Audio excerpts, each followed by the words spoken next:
இப்போ சேலம் மீட்டிங் வந்து பார்த்துருப்பீங்க. அந்த 12 to 3 தான் வந்து மீட்டிங் நடத்துனாங்க. அதுக்கு கூட வந்து நிறைய பேர் வந்து விமர்சனம் வச்சாங்க. இந்த 12 to 3 வந்து யாராவது வந்து மீட்டிங் வைப்பாங்களா? எந்த கட்சிக்காரங்களாவது வைப்பாங்களா? அந்த டைம்ல தான் வெயிலோட அதிகம் வந்து அதிகமா இருக்கும். வெயிலோட தாக்கம் வந்து அதிகமா இருக்கும். அப்படின்னு பார்க்கும்போது டிவிக்கு தரப்புல இருந்து பிலிப்ஸ்னு ஒருத்தர் வந்து யூடியூப் சேனல் நடத்துறாரு. அவர் வந்து என்ன சொன்னார்னா, போலீஸ் தான் அந்த டைமிங் வந்து கொடுக்காங்க அப்படின்னு வந்து அவர் வந்து இன்டர்வியூ கொடுக்காரு. கடைசியில உண்மை என்னன்னு பாத்தீங்கன்னா, டிவிக்கு தரப்புல இருந்தா பெர்மிஷன் கேட்கும்போது 12 to 3 டைமிங் வந்து நம்ம பசங்க தான் கேட்டிருக்காங்க. சரிங்களா? நம்ம பசங்க கேட்டுட்டு கடைசியில வந்து போலீஸ் தான் அந்த டைமிங் கொடுத்தாங்கன்னு சொல்லிட்டு பிலிப்ஸை விட்டு பேச விடுறாங்க. இப்போ வந்து வேலூர்லயும் பெர்மிஷன் கேட்கும் போது அதே 12 to 3 தான் கேட்டிருக்காங்க. சரிங்களா? அந்த 12 to 3 வந்து எல்லா ஊர்லயுமே வெயிலோட தாக்கம் வந்து அதிகமா இருக்கும். அந்த டைம்ல போய் நிக்கிற மக்கள் தான் பாவம். சரிங்களா? விஜயனை பேசுறது ஒரு 10 நிமிஷம் 15 நிமிஷம் தான். ஒண்ணு காலையில 8 மணி 9 மணிக்கு பேசி முடிச்சிடலாம். இல்லாட்டி ஈவினிங் ஒரு 4 மணி 5 மணி 6 மணி கூட ஓகே தான், பேசி முடிச்சிடலாம். நைட் ஆகுறதுக்கு முன்னாடி ஒரு 6 மணிக்குள்ள பேசி முடிச்சிடலாம். இந்த 12 to 3 வெயில் ரொம்ப அதிகமா இருக்கும். அப்பனா ஒரு பந்தல் மாதிரி போட்டுறணும். எவ்வளவோ கோடிக்கணக்கான காசுலாம் வச்சிருக்காங்க டிவிக்கல, ஒரு பந்தல் மாதிரி போட்டுறணும் ஓரளவுக்கு மேல, வெயில் வந்து உள்ள அடிக்காத அளவுக்கு. அந்த மாதிரியும் பண்ண போறது இல்லை. அதனால வந்து உங்களோட உயிரை நீங்க தான் பாத்துக்கணும்.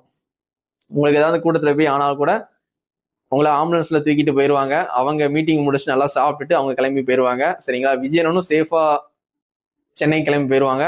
அன்னைக்கு உங்க ஃபேமிலி தான் நடு தெருவில் வந்து நிற்கும். சரிங்களா?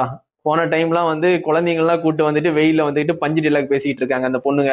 எங்களுக்கு வந்து மனசாட்சிலாம் இல்லை, விஜய் தான் முக்கியம் அப்படி இப்படின்ட்டு. குழந்தைங்கள்லாம் முக்கியம் இல்லை, என் பொண்டாட்டி முக்கியம் இல்லை, என் புருஷன் முக்கியம் இல்லை இப்படின்னு வந்து பேசிக்கிட்டு இருக்காங்க. இவங்கெல்லாம் இந்த மாதிரி ஒரு அரை வேக்காடா இருக்கிறதுனாலதான் டிவிக்கு வந்து கண்டிப்பா வந்து வின் பண்ணிடலான்னு அவங்க வந்து ரொம்பவே வந்து கான்பிடென்டா இருக்காங்க. இந்த மாதிரிலாம் இருக்கிறதுனால கொஞ்சமாவது யோசிக்கணும்.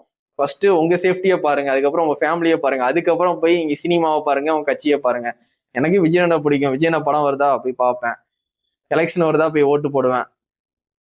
அந்த மாதிரி இருங்க. அது மாதிரி சொல்லுவேன் எல்லார்ட்டையும் வந்து விஜயனை வந்தா நல்லது பண்ணுவாங்கன்னு சொல்லுவேன்.